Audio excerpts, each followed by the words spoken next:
And now, problems and solutions.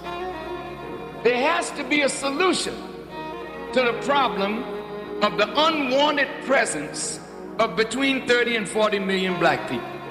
What is the solution? If you become useless, not only to this society, but useless to yourselves, what has America planned for you? She calls us the permanent underclass. Just listen to the words, permanent. You know what permanent means. It means that as long as you're here, you will always be the underclass.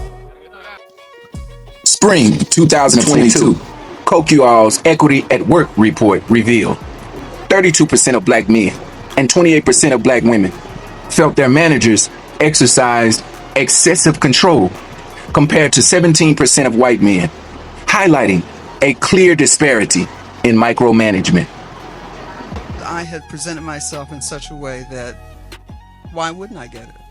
I had the experience. I was actually the director of employee relations at the time, working with the HR director, who was actually promoted to managing director.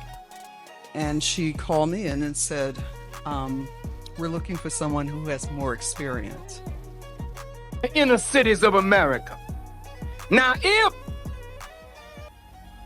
the prophecy or the prognostication or prognosis of these members of the Kerner Commission is correct, that when we reach 20-some million in the inner cities, it would be impossible to integrate us, and we are now 26 million in the inner cities, then integration is finished.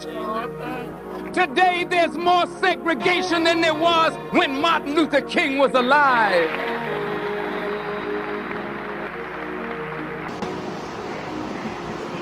Analysis and expert insight, April 2024.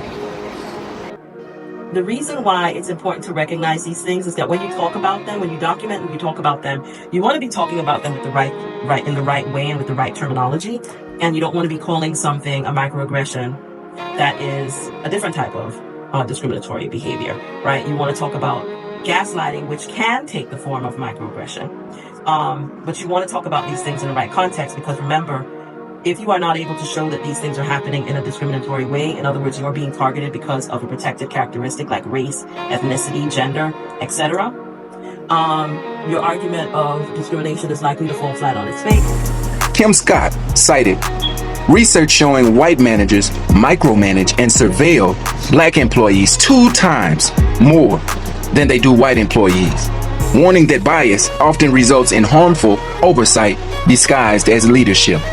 Forbes highlighted persistent microaggressions like assumptions that black employees hold lower status roles, effectively a form of everyday surveillance and control. November 11, 2014, the Crunk Feminist Collective documented real-life examples of workplace micromanagement and scrutiny, such as black employees being labeled overachievers, yeah, I knew that, too ambitious, subtly penalizing excellence.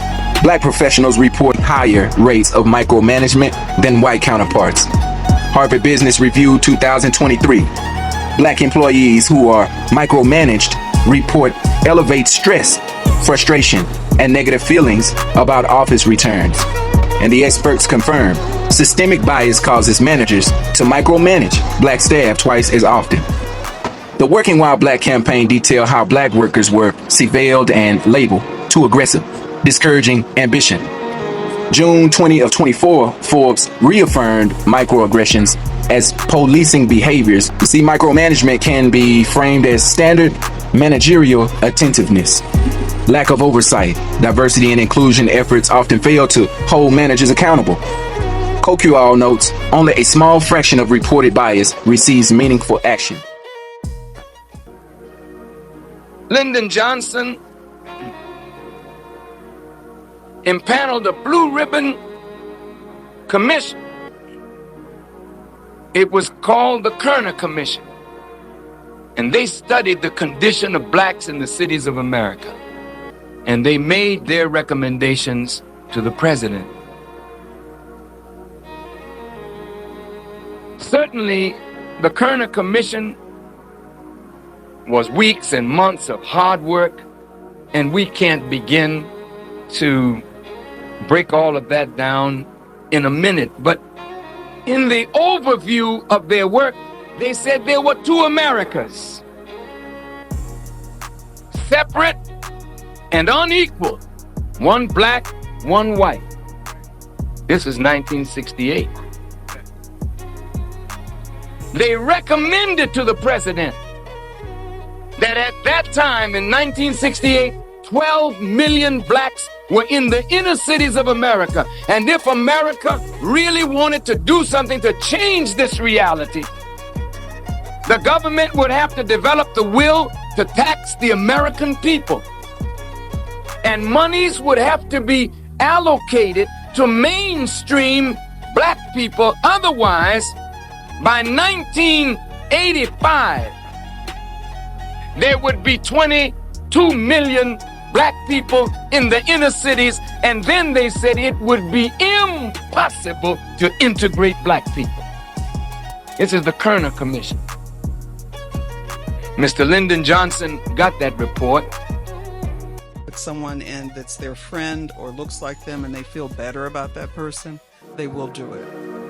But unfortunately for them, that was really like a lawsuit.